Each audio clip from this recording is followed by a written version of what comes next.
Hello everybody, my name is Leo and with this video we will share a demo review of the Line 6 Pod Go. First of all, we will share a demo song hearing the Pod Go in action, then we will describe the main characteristics of the unit, then we will hear more sounds in a dedicated section of this video. Finally, I will give you my 2 cents. At the very end, I will leave you with the unboxing experience. So I hope you enjoy and please subscribe and hit the bell, it's gonna really help me to make more videos like this. Let's start with the demo song.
Let's now share the main features of the unit. It offers 83 amps, 39 cabs and 16 mics.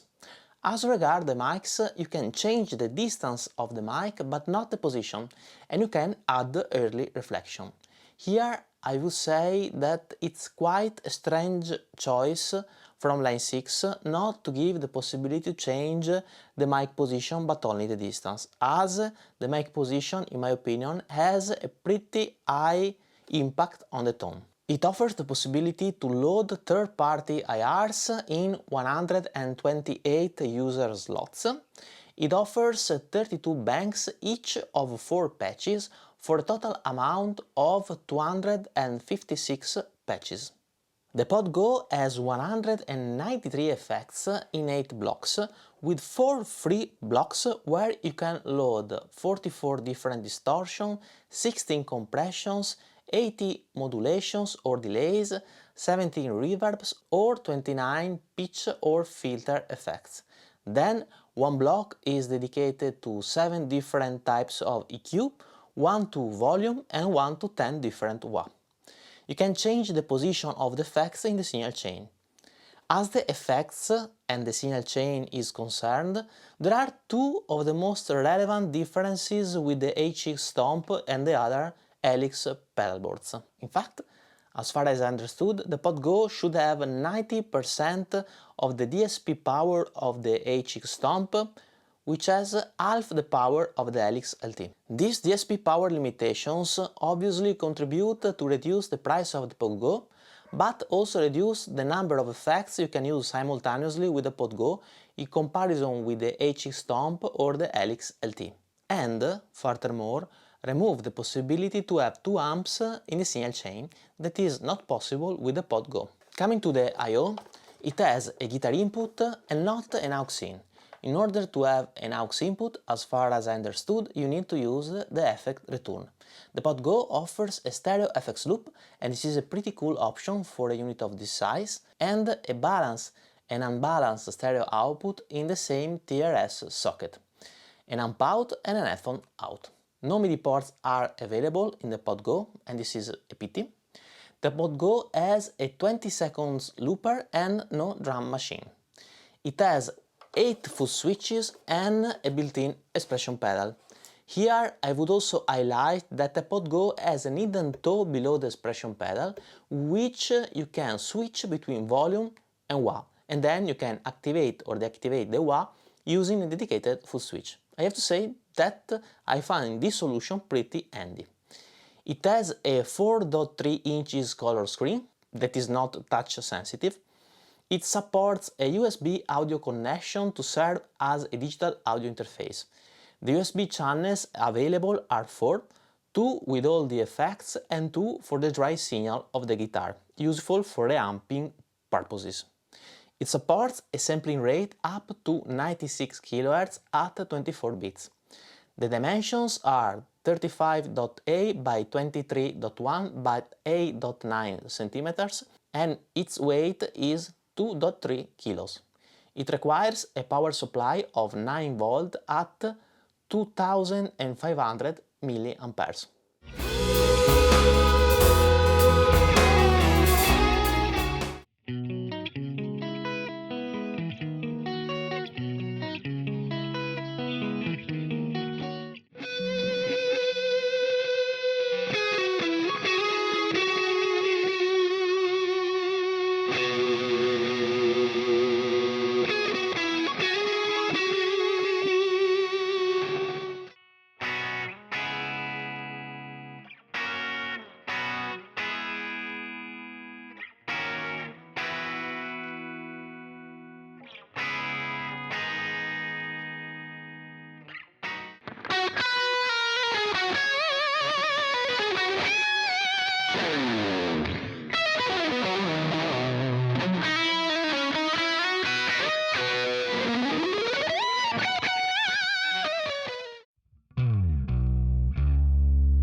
Now let's talk about the pros and cons. Let me start from the cons. The first one is that it is possible to change only the mic distance but not the position. I really don't understand this choice, as the mic position has a pretty high impact on the sound. Then I would mention the missing MIDI ports. Maybe the number of foot switches is enough, but for instance a MIDI out would be pretty useful to integrate an external pedal, like a Streamer Volante, and to control it via MIDI. The third cons is that, despite its 4 USB channels, it is not possible to have one channel dedicated to the amp sound, 2 channels dedicated to the effects, and 1 for the guitar for the amping purposes. Without the possibility to decide the amount of effects while mixing, it becomes for me pretty hard to use this unit for recording songs, as I want to decide the amount of effects while mixing without having to reamp the guitar every time I need to change the effects level. As regards the pros, typically each amp model faithfully reproduces the original amp in terms of knobs and controls. For instance, the Mesa Boogie Lone Star has a switch to modify the response of the amp among thick, normal, thicker, that is available also in the PodGo, and this is pretty nice. The second pro is the availability of a stereo effect loop that is pretty unusual for a unit of this price and size and is really handy for the integration of stereo effects. The third pro is its portability and lightness. It is way smaller and lighter compared, for instance, with the Helix LT. Finally, the sound. Here I would say that there is not much to say, as the sound is basically the same of the other Helix pedalboards, about which there are plenty of videos in my channels. The only thing I would mention is that I typically find myself tweaking a lot the sounds of the amps available in order to have something I like, and the missing possibility to change the position of the mic drives me crazy. But now it's your turn. What do you think about the PodGo? Do you like it? Do you think it sounds good? To which other amp modeling pedalboard would you like me to compare it?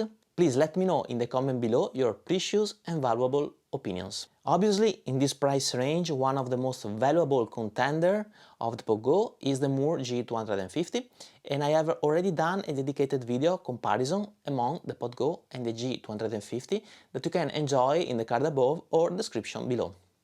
So these were my final 2 cents. We have now reached the end of this video. I hope you enjoyed, and if you did it, please subscribe to my channel and hit the notification bell. It would be of a great help.